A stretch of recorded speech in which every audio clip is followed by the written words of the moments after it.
Bismillahirrahmanirrahim. Assalamualaikum warahmatullahi wabarakatuh, and salam sejahtera to everyone. I am Professor Dato Engineer Dr. Wan Ramli Wan Daud, Fellow of the Academy of Science Malaysia and the Chair of the ASM Task Force on Sungai King Kim and Pasir Gudang incidents. On behalf of the task force, I would like to share some key findings from the final report that was published by the Academy of Science Malaysia earlier this year in both Bahasa Malaysia and English, titled Pengajaran daripada Sungai King Kim, Pasir Gudang, or Lessons from Sungai King Kim, Pasir Gudang. In July 2019, the Academy was mandated by the then Ministry of Energy, Science, Technology, Environment and Climate Change, or MESTEC, to undertake an independent investigation of the Pasir Gudang chemical pollution incidents. The task force formed by the ASM to carry the mandate comprised of 15 experts from the ASM, who are fellows of ASM and members of ASM's Young Scientist Network, or YSN-ASM, and other experts from the ASM network. This study would not be possible without the cooperation and data sharing from various ministries and government agencies.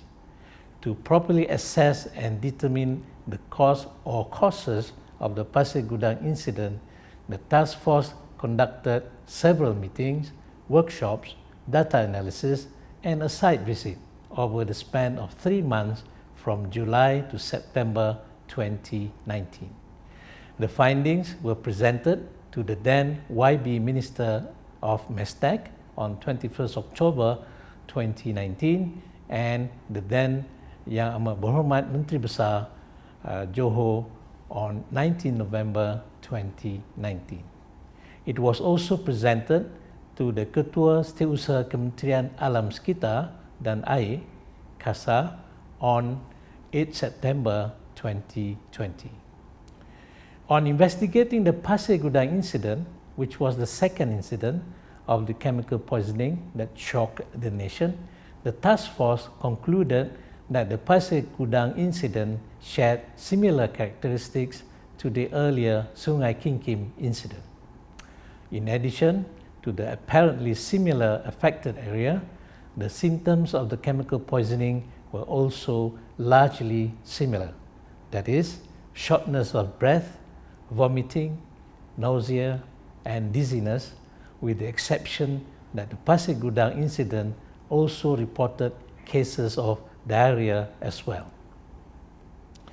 The task force set to work by first considering the location of the incident at several primary and secondary schools and surveying the locations of the alleged source of toxic chemical release at Sungai King Kim and other likely sources at nearby industrial areas.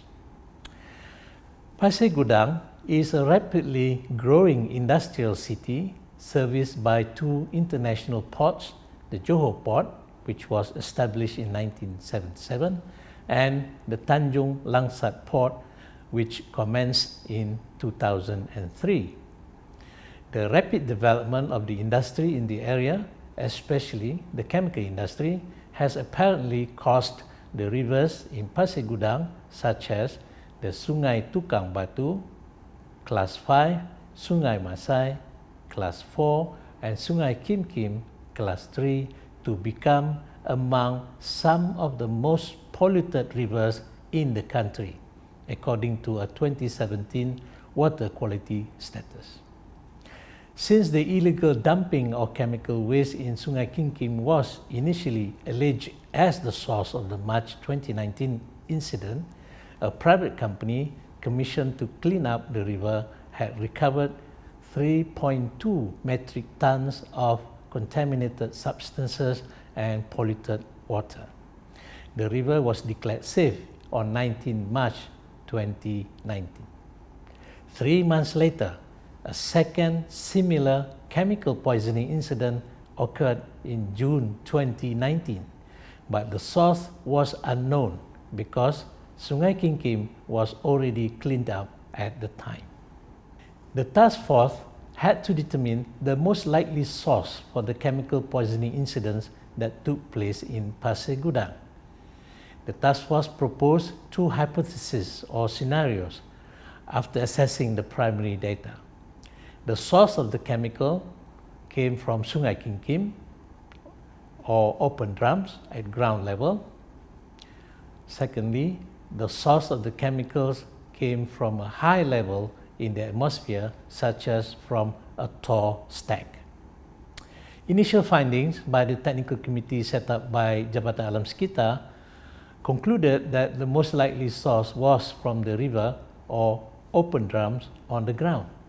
However, since the specific gravities of the toxic gases, acrolein, acrylonitrile, methyl mercaptan, and benzene, are heavier than air, the task force suspected that the second scenario of slumping gas plume from a tall stack emission as the more likely source.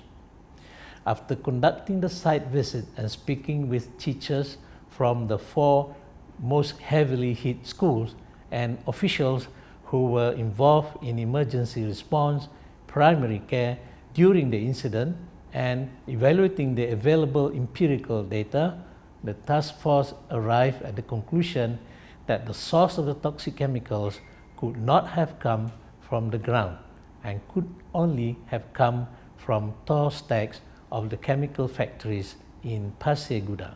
All the toxic gases have higher densities than air. For example, the specific gravity of methyl mercaptan is 1.66, and that of acrylonitrile and acrolein is 1.9, which are higher compared to that of dry air, which is 1. If the source is from the ground or river, the gases evaporating from the surface into the atmosphere would experience negative buoyancy because of the heavier specific gravity than air, and would not be able to reach the upper floors of the school building. Instead, it would travel more horizontally and hit the lower floors. On the other hand, if the source of the toxic chemicals is from a sufficiently tall stack, whose emission usually occurs at high velocity, the gases would have sufficient momentum to travel a longer distance, and the slumping gas plumes due to negative buoyancy would still hit the 3rd and 4th floors. The emission from a tall stack theory could better explain the source of the toxic chemicals.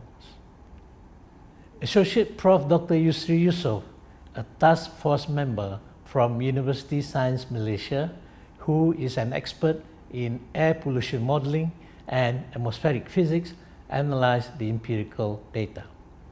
He used the toxic gas concentration measurements and their locations data from Jabatan Alam Sekitar or Jabatan Kimia to estimate the locations of their most likely sources by backtracking the Gaussian plume model using real-time air temperature, humidity, velocity, and flow direction data from Met Malaysia.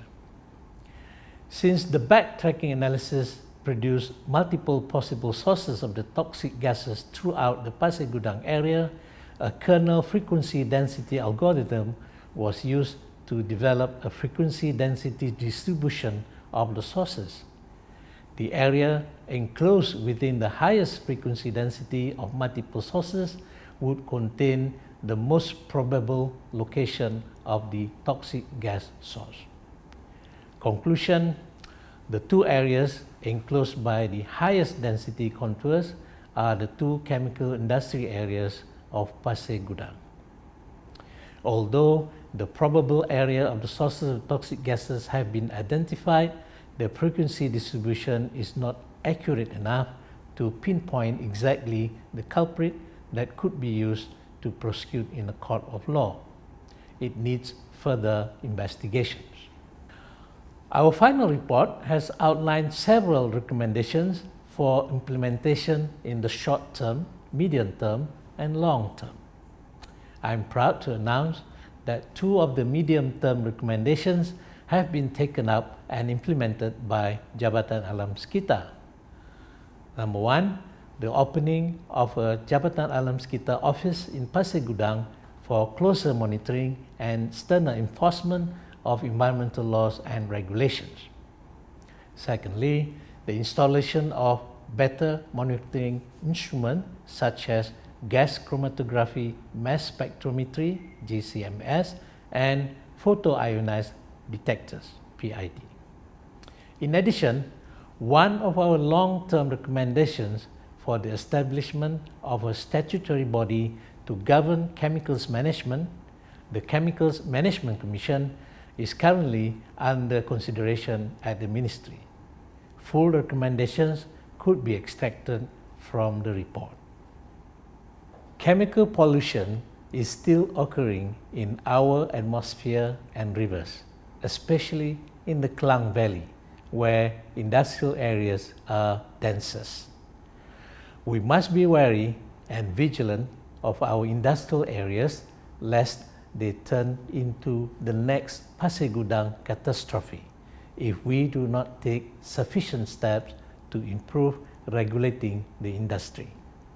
It is vital to not only learn from the lessons from this incident, but also to take the necessary actions to avoid its recurrence and to protect the lives and health of residents of nearby areas, particularly children. The task force would like to extend our appreciation to all parties involved directly or indirectly in the completion of the final report. Final reports are downloadable at these links. If members of the media have any question, please email it to corporaterelations@academyscience.gov.my, who will coordinate the response. Thank you and wassalam.